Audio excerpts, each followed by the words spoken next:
Subscribe করুন আমিল TV, hit করুন bell icon, যাতে করে প্রতিটি ভিডিওর নোটিফিকেশন আপনার কাছে পৌঁছে যায় সবার আগে।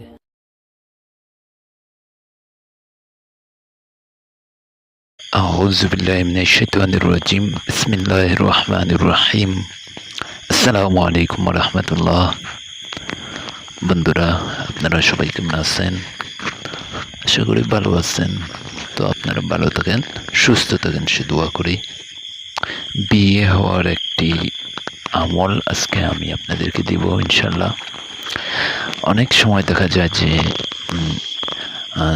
বিবাহ উপযুক্ত ছেলে কিংবা মেয়ে, পুরুষ কিংবা মহিলা, দিন যতই যাচ্ছে, বয়স হচ্ছে, কোনো সমস্যা নেই, তারপরেও বিয়ে হচ্ছে না। পাত্রপক্ষ বা পাত্রীপক্ষ আসে, দেখতেছে, কথাবার্তা হয়, তারপর চলে যায়। তো এইভাবে দিনের পর দিন, মাসের পর মাস, বছরের পর বছর হয়ে যায়, কিন্তু বিয়ে হয় না। তো এই আমলটি যদি আপনি করতে পারেন, বিয়ের উপযুক্ত সময় হয়েছে, আপনার বিবাহ হচ্ছে না, তাহলে এই আমলটির মাধ্যমে আল্লাহ তাআলার অশেষ রহমতে আপনার বিয়ের একটি ব্যবস্থা হয়ে যাবে ইনশাল্লাহ।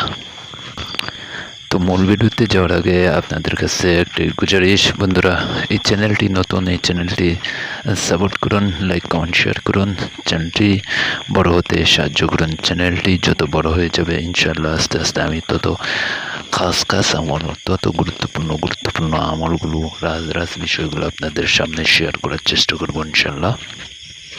তো বন্ধুরা, কোনো কথা না বাড়িয়ে চলেন সরাসরি আমাদের দিকে যাওয়া যাক। স্ক্রিনে একটি নকশা দেখতে পাচ্ছেন এবং নিচে কিছু আজমিয়াত লেখা আছে। এটা লাতিফ ও ইসিমের একটি নকশা। ভালো করে খেয়াল করলে দেখবেন নকশা মুরব্বা অর্থাৎ 16খানার একটি নকশা। এই নকশাটি আতসী চাল দিয়ে পূর্ণ করবেন। নকশা মুরব্বার আতসী চাল আছে, সেই আতসী চালের ভিডিও এই ভিডিওর ডিসক্রিপশন দেওয়া আছে, সেখান থেকে দেখে নেবেন।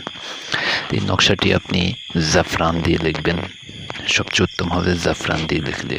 আর না হলে আপনি অরেঞ্জ কালারের পেন দিয়ে লিখতে পারেন, তবে জাফরান দিয়ে লিখলে সবচেয়ে উত্তম হবে, ঠিক আছে?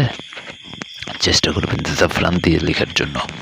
এই নকশাটি আপনি যে কোনো বৃহস্পতিবার দিন সূর্যোদয়ের সময় লিখবেন।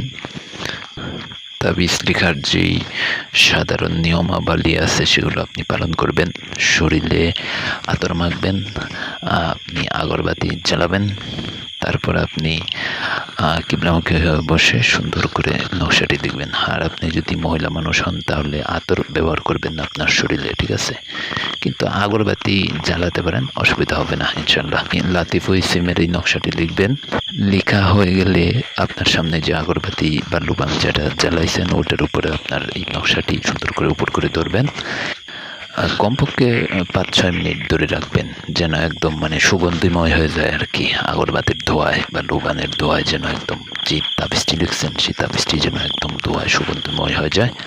আর একটা কথা বলতে ভুলে গেছি, তাবিজের নিচে লিখতে হবে ইয়া লাতিফু ইয়া ততাইলু, ইয়া লাতিফু আলতুফনি বিলুৎফিকা ইয়া লাতিফু। এই তাবিজটি মাদুলিতে ভরে আপনার পুরুষ হলে ডান হাতে, মহিলা হলে আপনার বাম হাতে ধারণ করবেন। ওই দিন রাত্রি থেকে আপনি এশার নামাজের পরে অজুর হালতে শরীরে হিসার করে কিবলামুখী হয়ে বসে প্রতিদিন এক সময় আমল করতে হবে, ঠিক আছে? সর্বপ্রথম আপনি 11 বার দুরুদে ইব্রাহিম পড়বেন, তারপরে ইয়া লাতিফু ইয়া ততাইলু পড়বেন 111 বার। 111 বার পড়ার পরে তারপরে আবার পড়বেন ইয়া লাতিফু আলতুফনি বিলুৎফিকা ইয়া লাতিফু, এটা পড়বেন 111 বার। তারপর আবার শেষে 11 বার দুরুদে ইব্রাহিম পড়বেন। তারপর মোনাজাত দিয়ে আমল শেষ করবেন, দোয়া করবেন আল্লাহর কাছে হাত তুলে। এভাবে কন্টিনিউ আপনি আমলটি চালাবেন ইনশাল্লাহ। আমল চলাকালীন সময়েই আমলের কারিশমা আপনি দেখতে পারবেন, ঠিক আছে? এই আমলটি অত্যন্ত মশহুর একটি আমল। এটি যে শুধু বিবাহের ক্ষেত্রে করা হয় বিষয়টা এরকম না। লাতিফ ইসলামের এই মক্কেলাতি আমল, এই আমল দিয়ে বহু কাজ করা যায়, ঠিক আছে? তো এই ভিডিওটি কেমন লাগলো বলবেন, আর এই চ্যানেলে নতুন এসে থাকলে এই চ্যানেলটি সাবস্ক্রাইব করে পাশে থাকুন। সকলের জন্য রইল ইজাজত। সবাই ভালো থাকেন, সুস্থ থাকেন। আল্লাহ হাফেজ।